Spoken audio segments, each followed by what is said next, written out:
হযরতে মাইজ ইবনে মালিক নামে একজন সাহাবী জিনা করছে। আল্লাহর নবীর কাছে এসে বলছি, ইয়া রাসূলুল্লাহ কাদ জানাইতু, আমি জিনা করে ফেলেছি। আল্লাহর নবী ফালতাফাতা, অন্যদিকে চেহারা ফিরিয়ে দিয়েছেন। আবার তিনি বললেন ওইদিকে ফিরে গিয়ে, ইয়া রাসূলুল্লাহ আমি জিনা করেছি। নবীজি আবার চেহারা আরেক দিকে ফিরিয়ে নিলেন। উনি আবার বললেন, ইয়া রাসূলুল্লাহ আমি জিনা করে ফেলেছি, আমাকে শাস্তি দেন, আমার উপরে হদ শরীয়তের বিধান কায়েম করেন, আমার আখিরাত পরিষ্কার করে দেন, আমার আখিরাত বরবাদ হয়ে যাবে নাই তো। আমি এখন ফয়সালা বিচার মানতে রাজি, আমার রায় এখন করে দেন। আল্লাহর নবী সাল্লাল্লাহু আলাইহি সাল্লাম তিনবারের পরে সাহাবীদেরকে বললেন, খোঁজ নাও সত্যি কিনা। খোঁজ নিয়ে দেখছে সত্যি ঘটনা। আল্লাহর নবী সাল্লাল্লাহু আলাইহি সাল্লাম বলছেন, গর্ত খনন করো। গর্ত খনন করছে। ওই সাহাবীকে গর্তের মাঝখানে কোমর পর্যন্ত দাঁড় করাইয়া বাকি সাহাবীদেরকে বলছে তাকে পাথর মেরে হত্যা করো। মুসলিম শরীফের হাদিস, একেবারে বিশুদ্ধ হাদিস।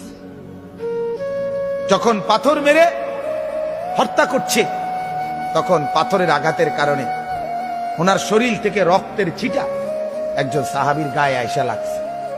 ওই সাহাবী তখন একটু বিরক্ত হয়েছে। বিরক্ত হইয়া বলছে, আহ, এক নাফরমানের রক্ত লাগবে, এক বদকারের রক্ত গায়ে লাগবে তো, মানে এরকম একটা বিরক্তি দেখাইছে। সাথে সাথে আল্লাহর নবী সাল্লাল্লাহু আলাইহি ওয়াসাল্লাম নবীজি বললেন, হে সাহাবী তুমি এটা কি বললা, কি বললা?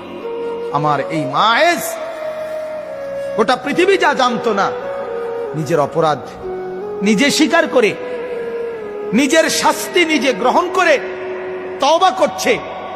এটাই তো তার শ্রেষ্ঠতম তওবা। আখিরাতের ভয়ে নিজেকে শাস্তির সামনে পেশ করে দিছে। আল্লাহর নবী তখন বললেন, লাকাদ তাবা তাওবাতান।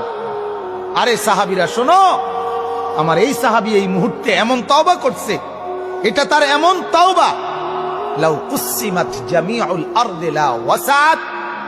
যদি তার এই তওবা বাইটা বন্টন করে পৃথিবীর সমস্ত নাফরমানের গুনার মোকাবেলায় তার তওবা যদি বন্টন করে, আল্লাহ তাআলা সবাই মাফ করে দিবে। তার তওবা এত ভারী, কারণ সে তো নিজের অপরাধ নিজে কি করছে, স্বীকার করে নিছে।